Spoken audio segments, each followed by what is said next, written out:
Hello, everyone, and welcome to another episode of the Love Fruit podcast. And today, our guest is Jordan Hunter.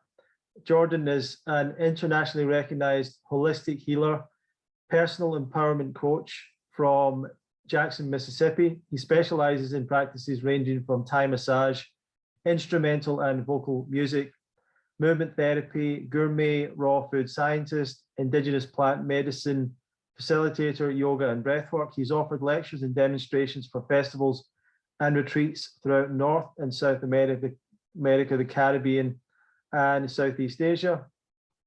You can find him on Instagram, Jordan the Frugivore. I think that's the right name, and has done a lot of studying, a lot of things. There's more to add.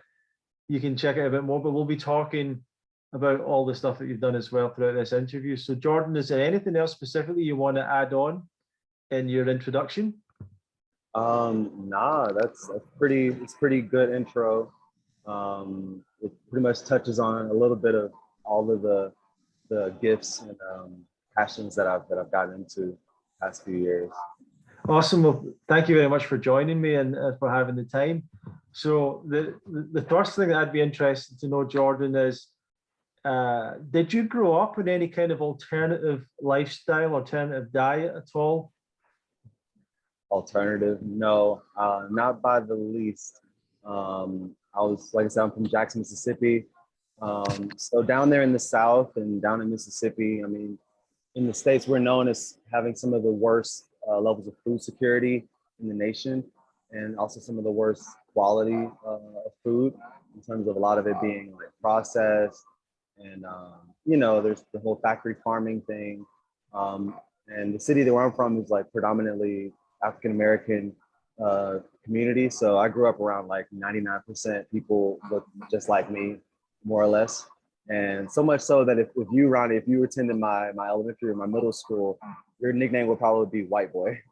Like that's how few of you guys, other races, other ethnicities, or even. I prefer the phrase low melanation. Hey, I appreciate that. Low melanation. I'm only kidding, man. Yeah.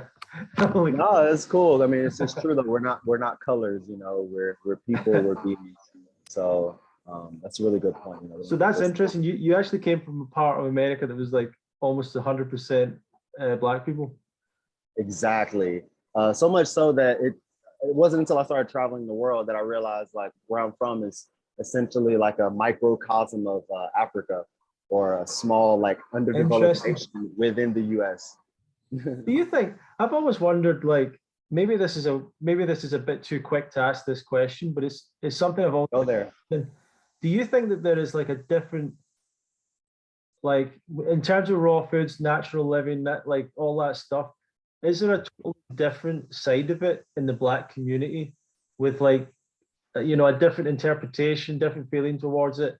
That do you not connect as much sometimes with the stuff that's like in the mainstream side of it? Actually, for me, I would say like because of like I didn't really come across like alternative holistic living in Mississippi at all. Right. Hindsight, it surely existed in very small numbers, but I would say the overarching culture in Jackson and Mississippi is so like conservative and so archaic and traditional in ways, and so slow to change, that most people, in order to like thrive in that community, you can't really show the differences in your way of being. So it wasn't until after I finished high school, I moved to Atlanta, Georgia, to attend university at Morehouse College, and this is a historically Black college or university, and this means that the school was like founded to allow African Americans to get an education back in a time in the States where they weren't allowed to be educated in the same buildings as people like yourself or from other European backgrounds. And so I came from an all Black community and then moved to a larger city, which was still predominantly Black, but also very like racially diverse and nationally, ethnically, culturally diverse city, Atlanta. But I went to an all Black microcosm, an institution for all males as well. So it was a all male institution for predominantly Black students. And it was adjacent to Spelman College, which was the all female school, which had the same, Black historical founding. So all that to say, I was educated in that environment, but I was actually exposed to so many different types of what Blackness or what Africanness looks like, just from an all male perspective. Like my roommate was from Burundi, East Africa. Oh, So I wow. came straight from Mississippi to living and sharing a bedroom with a guy straight from Burundi, Africa. And yeah, basically my senior years when I got into veganism, and it wasn't through anything that I was shown within the African American community as well. So ironically, I wasn't really educated in veganism or like sustainability or like holistic alternative living in university either. It was more so in Atlanta in a more new agey kind of area, like a more Right. scene.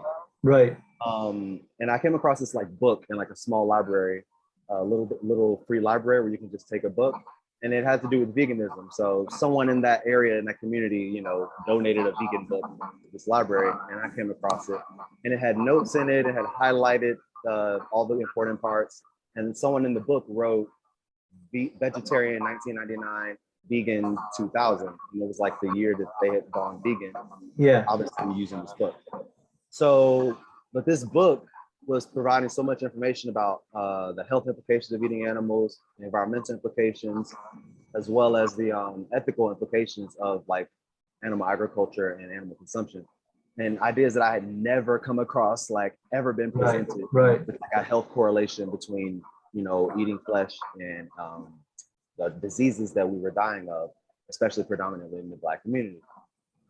Much less that I know of there being like a overall sustainability and ecological issue. Because I had seen the Al Gore film, about global warming, and I had seen like King Corn back when I was in elementary school, which is a documentary about how the corn industry is really bad. And I've seen Super Size Me, which is like the McDonald's documentary. So I had seen some of these like, mind-opening documentaries that were like blowing the lid off aspects of the system. Yet never had I been provided with the information that just literally our consumption of animals has such a profound impact on like all these aspects of our lives. That sent me down to the internet, and I, typed in YouTube, came across some YouTube documentaries, Gary Yourofsky, some other YouTubers. And pretty much within the course of like 2 or 3 days of just watching these YouTube videos, basically New Year's Day came like January 1st, 2016. And I was actually in between homes, or one might say homeless at that time. But I didn't have to sleep on the street because I was in my senior year of university, and I had a friend that allowed me to sleep on his couch for the last 2 weeks of school. So that's how I ended up in this like hipster scene area, because that's where we live. And every day I would just walk around and I find that book. So environment is everything. For one thing, that's the main thing I would really take away from that story, is that once I changed my environment, I was exposed to different ideas and different ways of viewing the world, which doesn't always have to be bad, can really be beneficial if you're really intentionally choosing your environment. Which leads to eventually in the future now why I travel a lot, and I'm currently in Ecuador, not in Mississippi, not in the States. Yeah. So see, like, what was, just to clarify, like growing up, what was your diet? What was your lifestyle before you went to college? Sure. So before I went to college, like I grew up, eating like bacon and eggs for breakfast, and like grits and toast with butter, and everything's fried in butter and lard. And, I enjoyed these processed food cakes like Little Debbie, zebra cakes, honey buns. Once I got older, I'd like to go like buy a box of brownie mix and just bake a whole pan of brownies with cinnamon rolls and eat it all in like a day or two. So I really had a sweet tooth growing up. That's for one thing. Loved cookies, cakes, pastries, and pies, and ice cream as well. Wasn't a big cheese person, yet cheese did go in like every meal as just like, it's what you do. It makes stuff taste better, I suppose. And I was taught, I learned how to cook pretty at a young age because I love to eat. So I would kind of like hang around the stove while my mom's cooking, Right. and just, like ask questions like, hey, what's that? And like, also during breakfast, I'm like eating a piece of bacon, each time she cooks 2 pieces, I eat 1. So, Yeah. I'm eating bacon as it's being cooked. Did you have any? We had a meal called like bacon. It was like bacon grease. It was like rice and bacon grease. Because like we didn't have anything else. We had the grease from bacon, and we had rice and maybe some like canned tomatoes, and we'd eat that, and like hot dogs and chicken wings. Sure. That's Sure. that's really. And did you have any health issues growing up, or were you okay? So I didn't have any like diagnosable health issues, fortunately, yet. Yet a lot of things did change for me once I went vegan. So like when I was younger, it was quite normal for me to get like, I guess, these chronic migraines. But whenever I go to the doctor for my checkup, there'd be nothing coming back on the report about my health. I guess nothing was abnormal. I think that's the key word. And I'd have these migraines like twice a month. I get debilitating migraines to where I'd have to like leave school, or if I'm at home, I'm like bedridden all day, and like then I get like a tummy ache. I remember being like constipated, a couple times a week if I ate a lot of my favorite foods, which were like pork and mac and cheese and stuff, all those cakes and pies. But yeah, and I would also get like really bad Charlie horses, like in my joints, my legs in particular. I was like really inflexible, and like if I ever had to like hold some strange position, or like if I ever had to get in like a small space, there's no way I could be like this. I've never, by the way, get like pain in the leg. By the way, I've never heard that word, Charlie horses. What's a Charlie horse? Charlie horse is what we call it in English. I don't know why. I guess Charlie's horse, if his horse is working too hard, and maybe his horse is dehydrated and not getting a proper plant-based diet, then the horse might get these like cramps. Oh, right. Okay. Interesting.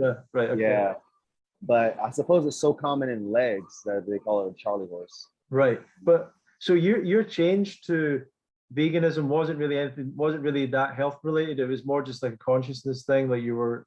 It was health related, but more so from a preventative standpoint. Right. Like I really resonated with like the 3 main pillars of veganism, which was like, ethical, sustainability, and like health, consciousness. But for me, it was mostly the animals. It was mostly me seeing factory farming footage and understanding like that's where my food came from.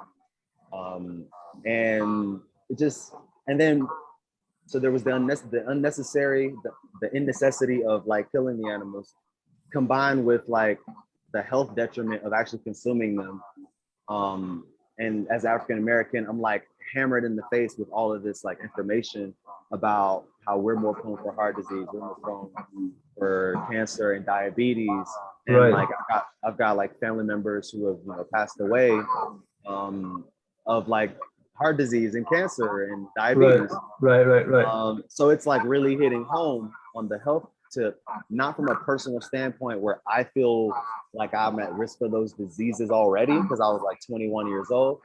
But it was just so obvious that there was a correlation. So I had this information, why not be proactive? Yeah, it was just a proactive thing. But adding the emotional aspect of like actually witnessing the animals die just for me to come down with diseases was stupid. And also there's a really big, hoopla within my age group of people are really like riled up about global warming and like climate change and like the end of the world in terms of like weather devastation and ecological devastation. Yeah. That's a really big shocker too. So I ended up watching was it Cowspiracy? Cowspiracy, yeah. Yeah, Cowspiracy. This was like 6 years ago. So, I don't like hammer these documentaries anymore. Like for me, whatever it took, whatever information it took, was for me to actually decide to try and practice a vegan diet. It was a simple act of actually doing it. That within days, I was feeling really good, feeling just a different connection with myself, almost like an immediate spiritual benefit where it's like, wow, I'm not eating living beings. Like, that's so cool. I get to just eat plants and I'm not eating these, I'm not contributing. It felt great. Yeah. It felt like veganism feels good because we live in an oppressive world. Like, it's not really a necessary thing if we're in a completely natural environment where, yeah, there's death, but there's life and there's balance and there's harmony and there's abundance and there's love everywhere. But because we live in this quite grim society, there's like an undertone of grimness and death and sadness and grief and stress, but no one talks about it. It's all dressed up in like flavors and colors and then like decorations and cartoons and money and drugs everywhere. So no one really like pays attention to that vibe. But choosing to be vegan is just being consciously aware that you live under a pretty oppressive, a pretty shitty oppressive system. Pardon my language. But it positions you to feel good about that. It's like, I'm doing a lot more. Now I'm feeling like there's a little bit more purpose in my life because I'm not just getting by every day with just like pleasures and just trying to, it's like I wasn't like a lot of times we're not even aware that we're just like tolerating life. So veganism in terms of the diet chain really gave me another level of energy and spiritual awareness that actually gave my life more meaning. Were you already like a hero for these animals? Were you already on a spiritual path as well prior to veganism? So not a strong spiritual path, but I was in university, so I was definitely studying more about world religions and philosophy. And a few years earlier, so it's a good question because maybe a couple years earlier while I was in university on just walking around campus, there was like a person, there was actually a Caucasian male just standing on campus, which was a strange sight because it's an all Black school. And I distinctly remember kind of like walking up to this person and he spoke very softly. He was like, hello, I'm a monk and blah, blah, blah, blah, blah. And he's like, hey, I have these 2 books. And so he's like, you can choose one, you can take one if you'd like. I was like, okay, cool. So I chose a book. And he was like, there you go, you can have the book. We asked, it's worth a donation of, $3 or so. No obligation if you don't want, but that's how much it's worth. And I think I gave him $3 for this book. It was like he was a Hare Krishna monk. And it was one of those books written by Prabhupada, one of the, lectures. But it had images in it, and it had images of like the cow with the human head and the human body with the cow head with an axe, getting ready to chop the cow off, the human's head off of the cow body. And just showing that karmic relationship between like, if you consume cows, at least in this particular context, they're biased towards cows, but if you consume the cow, then in another, because of the law of reincarnation, you'll be killed and eaten in the next life, and obviously, so there were some vegetarian, concepts in this book as I read it. But this was like a couple years earlier. So these seeds were planted about there being like a higher spiritual relationship that people who don't eat animals get access to. Right. That was just like Yeah.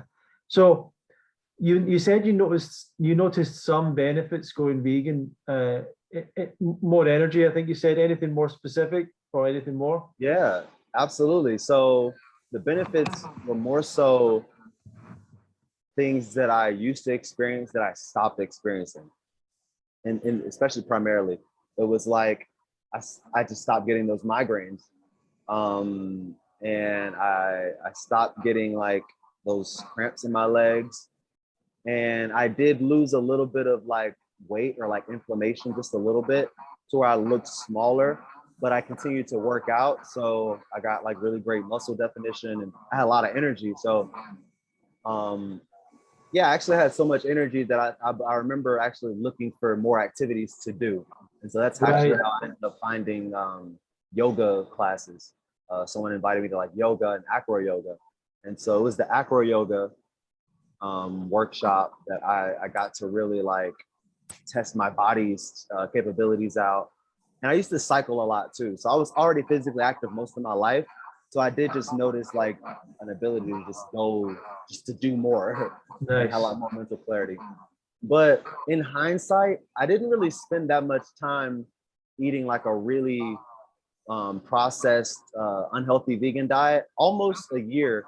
But between January and like October, I was trying lots of, tofu and burgers and fried foods and French fries, and just eating anything that wasn't animal based was okay for me. But it was really like a month into my veganism that I came across this fruitarian guy in a Facebook group. And his name was Orville Douglas. Sure. And I think he's definitely worth an interview for this channel one day, because he doesn't really have a YouTube and doesn't have his own. He just works with Facebook. But he was at the time 52 years old, and I saw that he was talking about his fruitarian diet in the Facebook group, a Facebook group for African American vegans, because it was such a taboo thing at that time for African Americans to consider like removing animals from their diet, or to consider uplifting animals to a state where they don't have to be exploited. That's neither here nor there. Sure. And there is a sort of older African conscious movement as well. But these things just kind of like take their seasons, because the mainstream culture is definitely always promoting something else. So if the young generation, if we're not educated by our parents, then we tend to miss out on those golden key nuggets in terms of spirituality, diet, economics as well. So that's what happened in the Black community where I was from, and even in the intellectual Black community in Morehouse, that was still lacking in terms of that spiritually conscious aspect that includes the non-human animals in the struggle next to women's rights and Black rights and things like that. The animal rights has usually been missing, but in the past few years, it's been coming up a little bit more, a lot more, as we know that the African American community is the fastest growing segment of Americans. So that's just taken on veganism. So yeah, cool. I mean, just to I want to say this because some people will ask me this. I've asked Orville Douglas a couple of times for an interview, and he always tells me he's too busy. Like he's got this really busy job or something, or so exactly. Can't do it, too busy. I remember meeting him very briefly in New York one time. I the UK originally.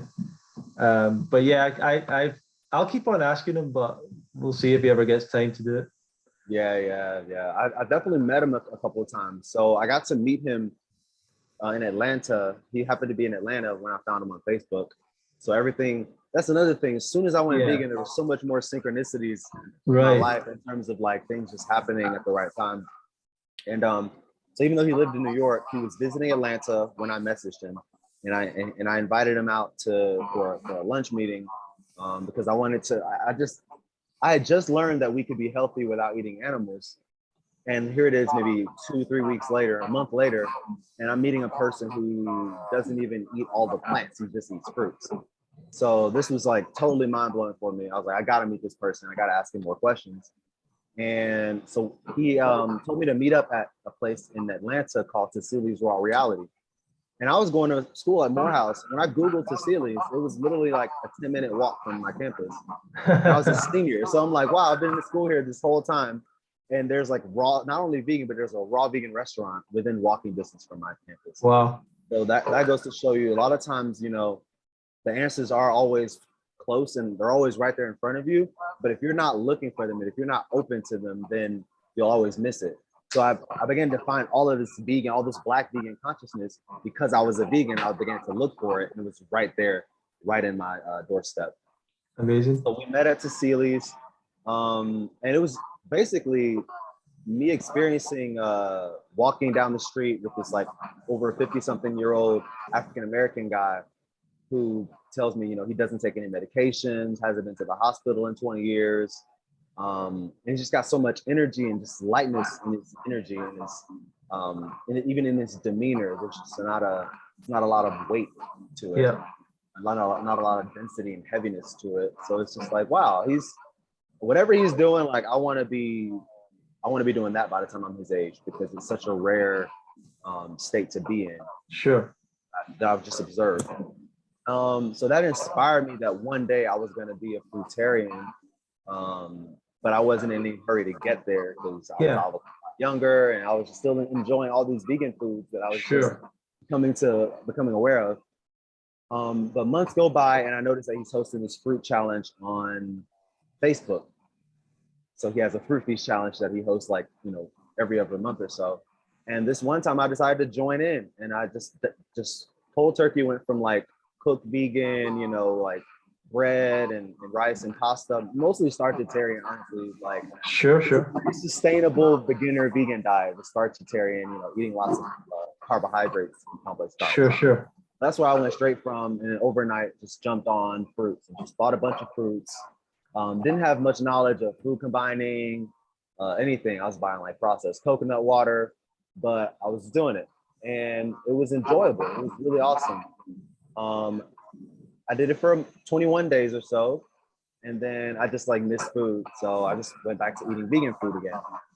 And that was cool because, like I said, I never had any like health issues. So I didn't have any real like conviction to like do a fast or anything. It was all experimental for me. So I think that's the key for me, is that it was always enjoyable. It was always like curiosity.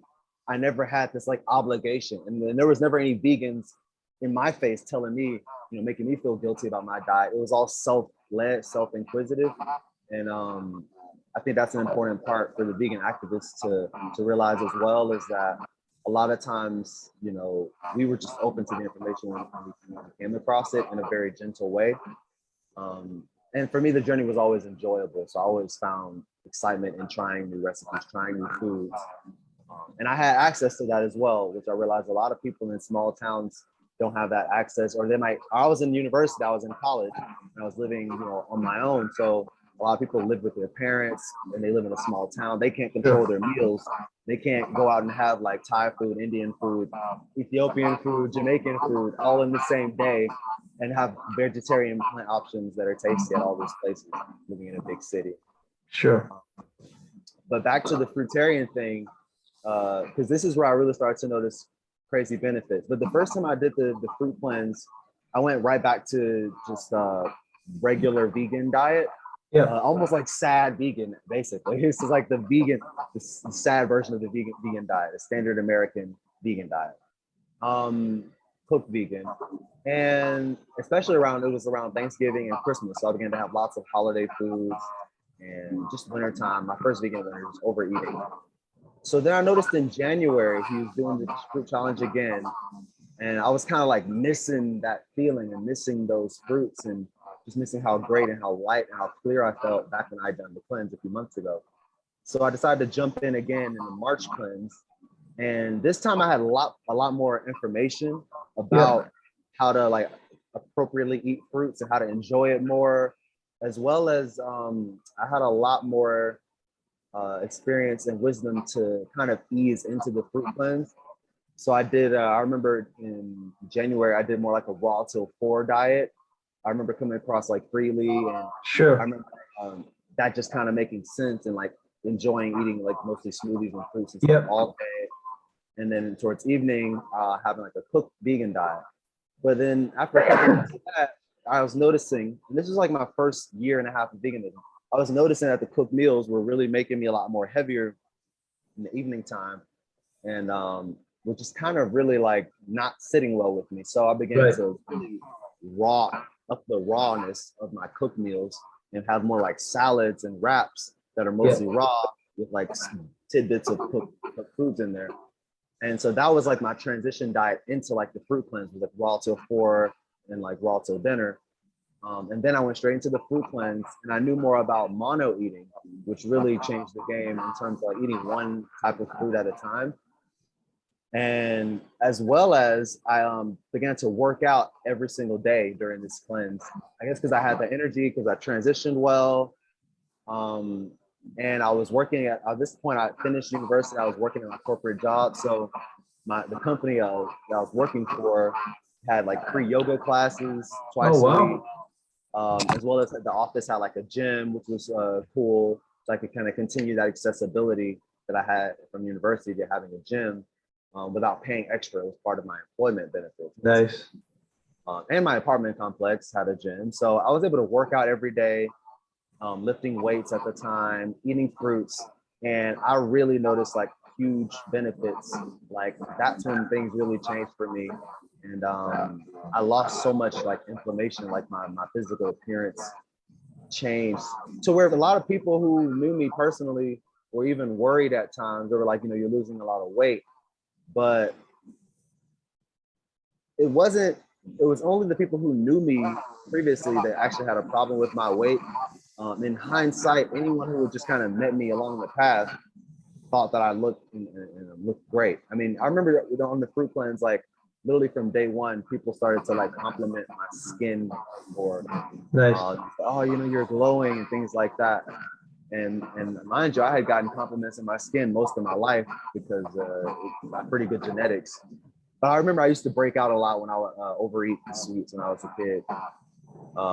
But once I got older, like my skin really got like a lot more flawless and people compliment all the time. And yeah, from that point, I knew something was like, I realized that we had really been kept away from like an important key to life, which is to like eat as much of the seed bearing fruits as possible. Nice. And then from that time, I got really into more like calisthenics, yoga, acro yoga, and also being out in nature more as well. There's an interesting thing you said, even when you were going vegan, you said you went vegan, you had more energy and you started more activities came into your life. Yeah.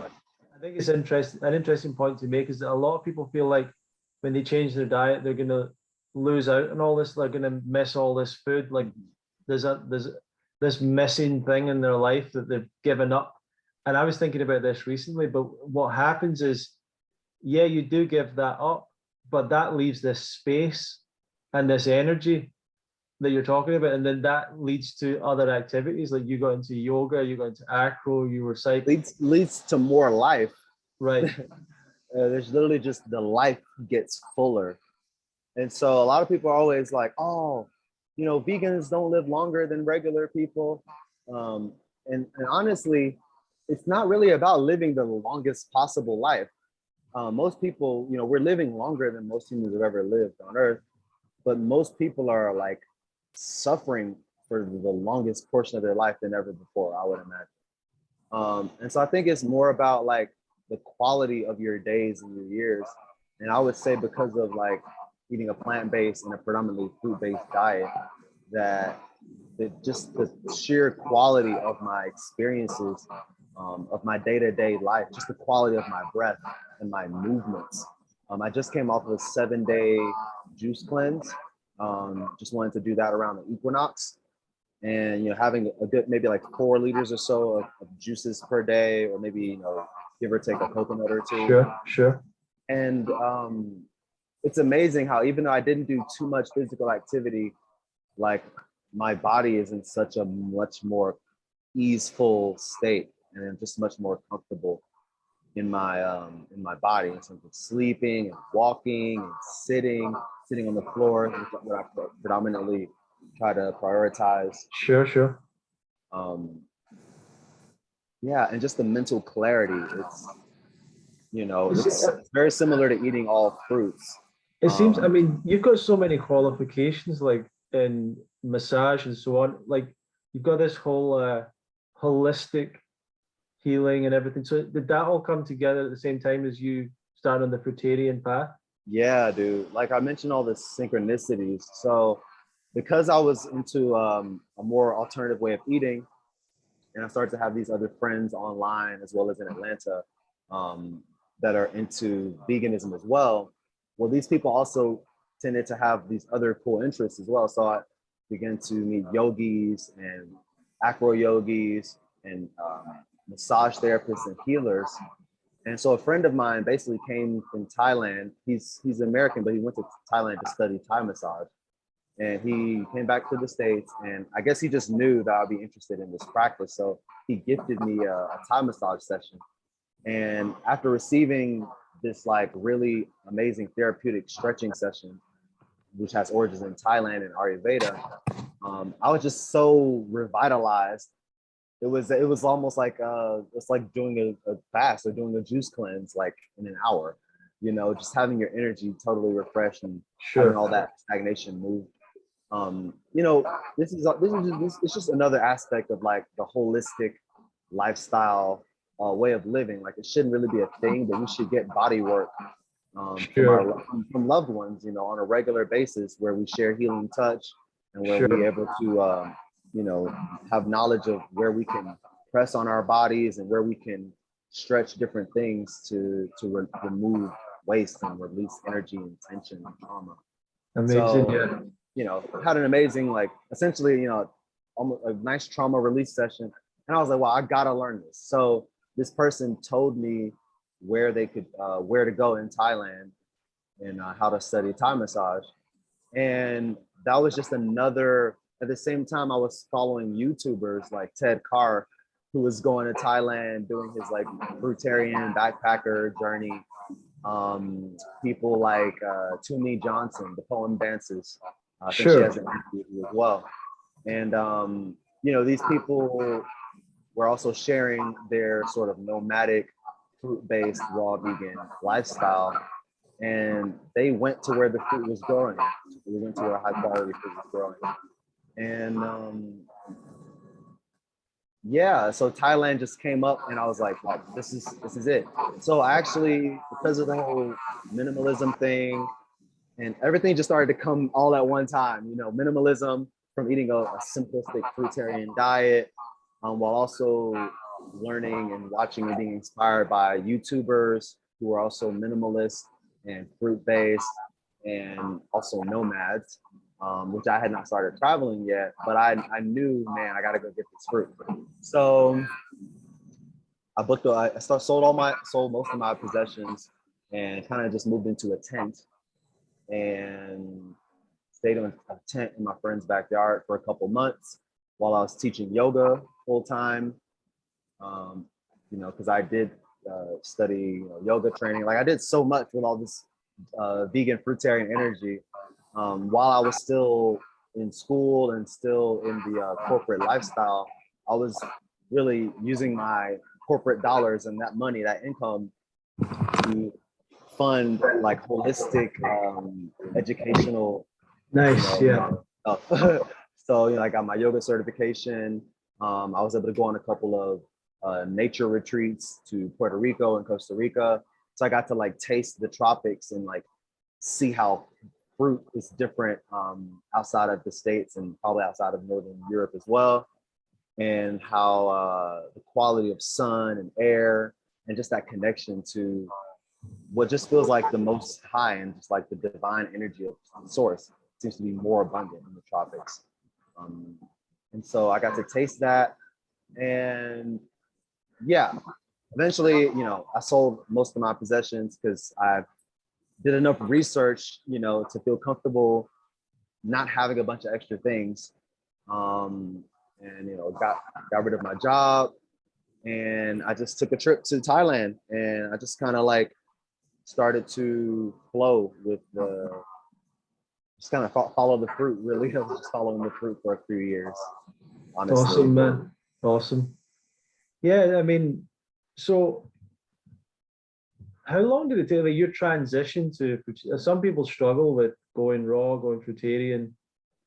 What was it like for you making that transition?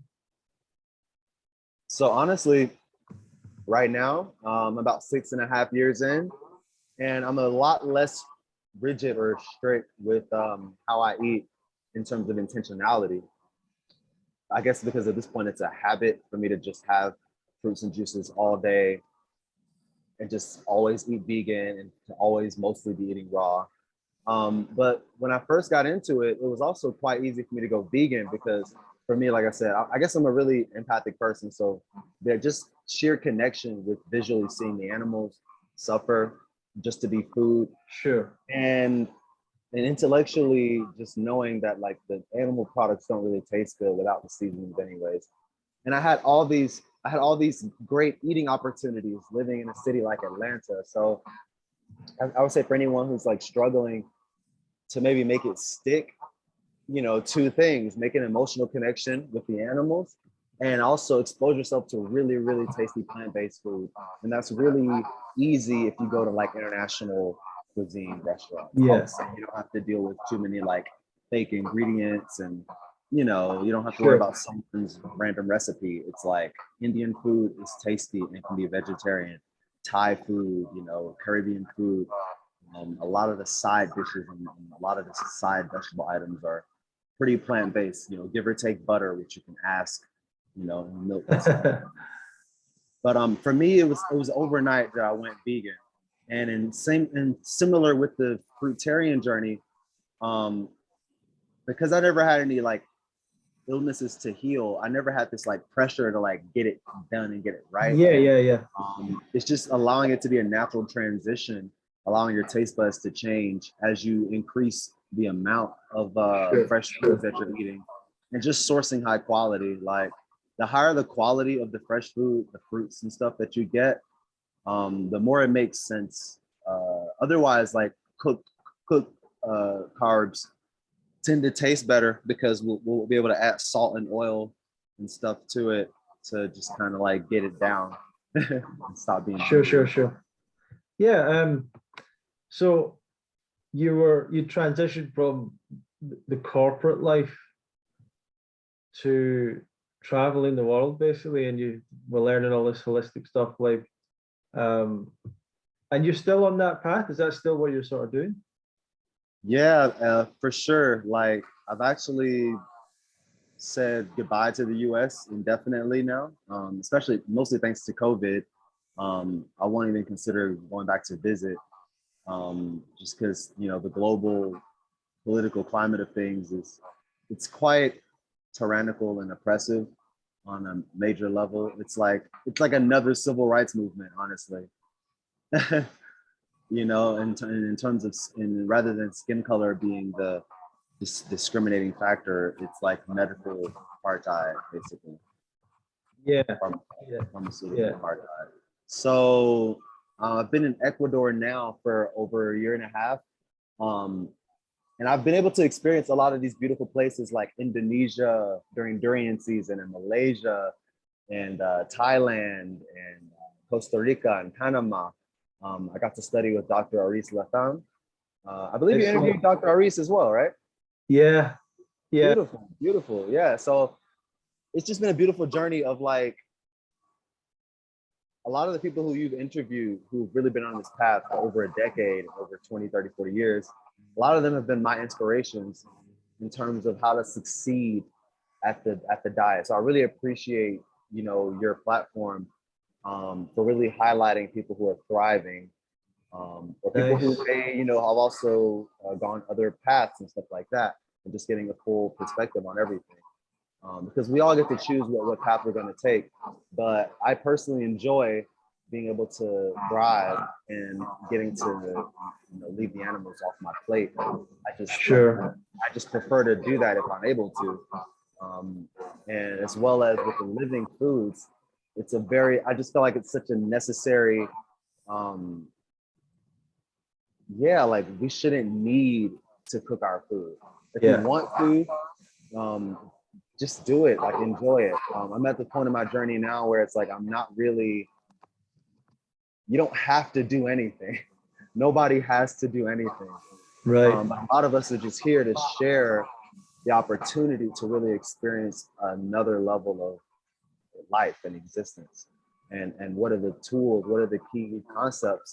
What are the key ideas that are shared across the board for like how to really succeed and thrive at it? And most of it comes down to like your mental and emotional relationship with food, with consumption, and with your environment as well. So for me, as long as I can keep my environment, you know, it's just easier for me to thrive on this diet when I'm around high quality fruit. So I've chosen I was going to ask you that. So you've been all over, but where do you think is the best place for fruit? I think it depends on where you're at in the journey, because at every point in the journey, I was in the best place for fruit. Right. Honestly. So I started this lifestyle off, don't get me wrong, like before I started traveling, I pretty much went fruitarian before I had a passport. So because I was in Atlanta, Georgia, and there's all these like international markets where you can, with like Asian markets and like Latin American markets, they're pretty much importing a lot of the foods from Central America, Guatemala, Mexico, Chile, Ecuador, Peru, Colombia. A lot of the produce in a lot of these places is coming from the equator and equatorial south. So, and for me, it was actually a lot easier to do the cleanses when I was working in corporate America because of the way that lifestyle is so kind of monotonous and like cookie cutter all the time. It was easy to like plan in my meals and to plan when I would get hungry and prepare my smoothie and have my fruit. And it was easy to control being around cravings. I have a harder time now that I'm free with actually sticking to like a particular fruit path or juice path or raw path or gluten-free or whatever, just because I might live in a place. Now I live in places where the fruit is really good, but there's also like really great holistic vegan food and stuff like that. But yeah, if you live in a major city, you can get really good fruit. I agree with you. Yeah. Like, period. Did you ever, were you ever disappointed in some of the places you went? You know, some of these. Disappointed. Did you ever feel like in Panama? Right. Like, no, like the fruit's good there. It's just like if you're in the city, it's like the opposite there. If you're in the city, it sucks. Right. You know what I mean? It's like it's so strange because they live in like the most abundant places on earth. Yet the people who live in the cities in the tropical places in Latin America live like people who live in New York. Right. Like, why do you live like that? Like, I was literally in Panama City working out at a park with no shirt on, and the police was called and came to ask us to put our shirt on. No way. That's crazy. I believe it's still on my Instagram live in one of my highlights. And that was just because you were shirtless? You weren't like naked or anything? Exactly. I wasn't full nude, Jordan. It was hot. It was just like very hot in Panama. And we're working out at an outdoor jungle gym, you know, with our shirts off because it's hot. And we want to take sun because we were all plant-based, fruit-based guys. And we understand the benefits. And but yeah, I mean, you have to drive all around to find a coconut or to find like fresh, like real good fruit. Now, if you're in the countryside, it's all good because that's how people survive in the tropical regions. Outside of cities, they mostly eat fruits and probably like deep root vegetables and legumes as well. Yeah. But you can usually find all of these in high quality. Sure. So it's still great. Let me ask. You mentioned working out, and I imagine you find that to be quite an important part of your sort of health program. Yeah. See, so is it calisthenics, yoga? What's your practices? Your sort of daily workouts? How do you keep fit? And so, yeah, it's been like an organic unfolding and development over the past 5 years that I've been more so into like mindful movement. But I got most of my foundation in yoga from just attending yoga classes and eventually training and studying in power yoga. So this is like yoga with like a more strength building and heat building intention behind it. So that's where I started off. But also, you know, I've with strength training comes also relaxation. So with Thai massage especially, and I've gotten more into like, you know, restorative and yoga practices as well for all the different purposes. And also just I've been studying, you know, capoeira and practicing that cultural tradition for nearly a decade now. That I was introduced to that in university, and I've gotten to experience all of the different flavors of that culture, you know, all around the US and all in Central America and Asia as well as here and now in South America, closer to its roots in Brazil. And so that incorporates a lot of yoga, mobility, I would say Thai massage and yoga really took my movement to another level. But nowadays, yeah, it's like there's like a balance of like the ego and then also like what you need, basically. That's Yeah. kind of where I'm at with it. So it's nice to experiment with how I can eat. And also, for me, it's about eating in a way that gives me the most energy. Because with the energy, you can just do more. You can do more working out. Sure. You can do more reps. You can do more sessions per day. And then there's the research that I've done on like how to actually build muscle and, you know, like how to actually build mass and how to develop certain body parts for an aesthetic standpoint. So for a large part of my journey, I started off on weights, but after like a year of doing the fruit thing with weights and also getting into yoga, I started to notice the counterintuitive nature of overstressing my joints and my ligaments. Right. With the weights, if I didn't have the foundation in just pure strength. So I got more into calisthenics, and I bought a pair of gymnastics rings. It was like one of the first tools I bought. I think it's like 4 years ago now. And those really helped to build a solid foundation in my upper body strength and acro yoga as well. I would say with my lower body, I did a lot of basing, like holding people on my feet and my legs. How do you install those yoga rings? In general, all the balancing is really important. Yeah, the rings you've got, how do you, do they just like, how do you connect them into, do they have to connect into a beam or something? Yeah, so I basically trust the beam. Right, okay. That goes across here. And yeah, you can just strap or a tree branch, a trusty tree branch, or like a pull-up bar. Yeah, so there's creative ways. There's a lot of different setups on like YouTube. Nice. But after you tried a few setups, you'll kind of know like, oh yeah, I can connect something to that. And yeah, I was thinking, I actually met you. I don't know if we really met that much, but I remember you from Woodstock. So you were at Woodstock a number of years ago. Yeah, I remember. I was there one time. What were you? I remember there was like a kind of sweat lodge thing. I don't know if you were involved in that or something. Yeah. I was actually one of the facilitators of the sweat lodge.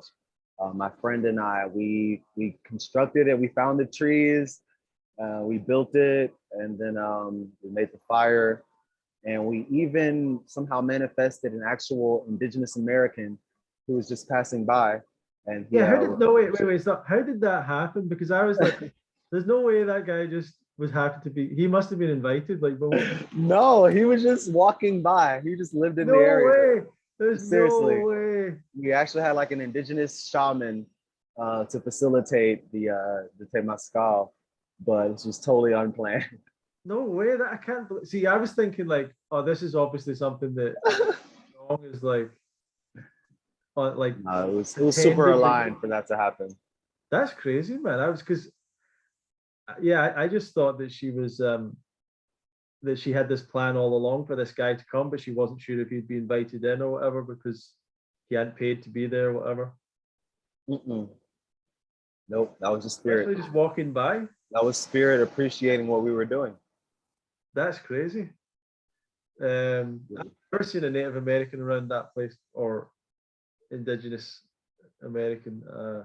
Interesting. So so what are you doing now? How can you help people? Like what are you offering and what's your life? Yeah, so now that I'm settled here in Ecuador, it's been like I said, over a year now. So I've got lots of opportunities here, lots of different healing spaces. So I've been working a lot more with the detox aspect in terms of using fruits to detox. And also for most people, even a mostly raw plant-based diet will do most people a huge benefit, combined with like lots of juices. So I've been hosting healing detox retreats here in Ecuador, nice. Combined with also the plant medicine aspect, because I found those to be really impactful. Like a lot of people ironically, a lot more people are interested in a plant medicine such as ayahuasca or mushrooms or San Pedro to kind of like initiate their healing journey and their but what I found is that the plant medicine is a good reason to also do a detox preparation. So we combine the two, and we hold space here in Ecuador. We have a geodesic dome community area out in the mountains where this is really you're staying? space. Yeah, where is it you're staying in Ecuador?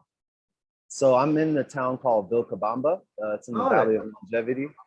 Yeah, and I would say it's like one of the most underrated places on earth. Considering I've been to all these other places for fruit. I've been to Costa Rica and Thailand and Malaysia, Indonesia, Panama, and never heard about Ecuador. But there's actually a few fruitarian communities out here as well. The Terra Frutis and Fruit Haven, as well as Evolution. I was there in January.